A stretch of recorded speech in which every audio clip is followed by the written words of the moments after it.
Everybody, as promised in this video, I will talk about some other issues and contradictions related to the biblical statements of God being light, then of God being darkness, living in darkness, being surrounded in darkness, and the various Christian apologetics of how they go about explaining and reconciling those irreconcilable statements. Now, as I said in my previous video, 1 John 1:5 states that God is light. And this verse and this statement is confirmed by Isaiah 60:19, which states that the Lord will be our light, which means that God is light, the Lord is light, that he will be our light.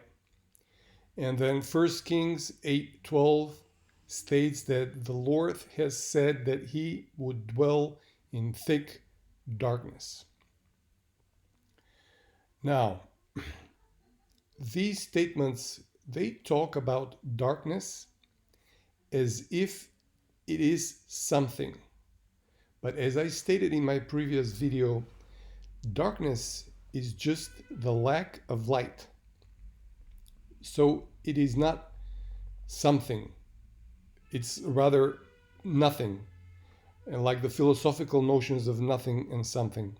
You can't say and you can't state that God created something out of nothing, because in this way of talking and in this way of expressing yourself, you're talking about the nothing as if it's something. This is a logical contradiction. This is mutually exclusive. This is insane. This cannot be, because if you're talking about nothing as if it's something, then nothing is something. But nothing cannot be something, because if we already have a something, there's no need for another word of nothing to supplement the something. Something we already have, and we already know that something is something. And then saying that let's add another something and call it nothing, it makes no sense.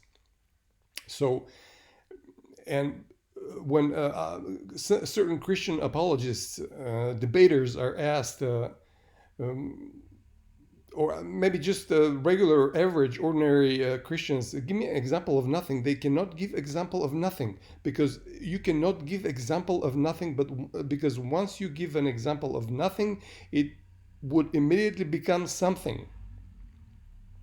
And nobody in this world can give you, me, anybody else, nobody in this world could give an example of nothing. Because nothing doesn't exist. So some Christian apologists, they say, okay, God needs to dwell in thick darkness. Again, speaking about darkness as if it's nothing, as if it's something, because it allegedly mattered because it showed the nature of God. I don't understand this. And by dwelling in light, he desires, I'm quoting, to be near his people, so much so that he is willing to mask the fullness of his glory with thick darkness in order to interact directly with his people. So in order for you to be close to God, you need to be in darkness, basically what these Christian apologists are saying. And again, I want to repeat that these are irreconcilable statements. These are logical contradictions. To state that God in the beginning created light, along with other things, with the earth and the heavenly bodies and things like that.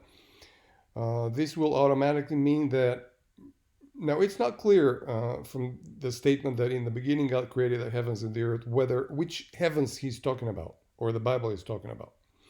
Is it the immediate, the solar system, or is it our galaxy, or is it our corner, this, so to speak, corner of the universe?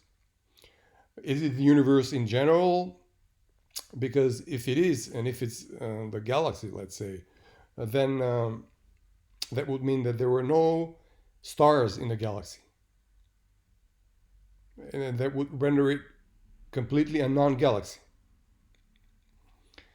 And so it's absolutely not clear.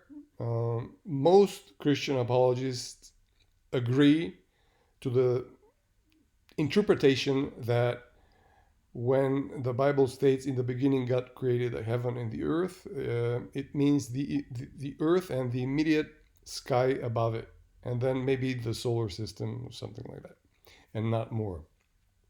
They're just tap dancing, but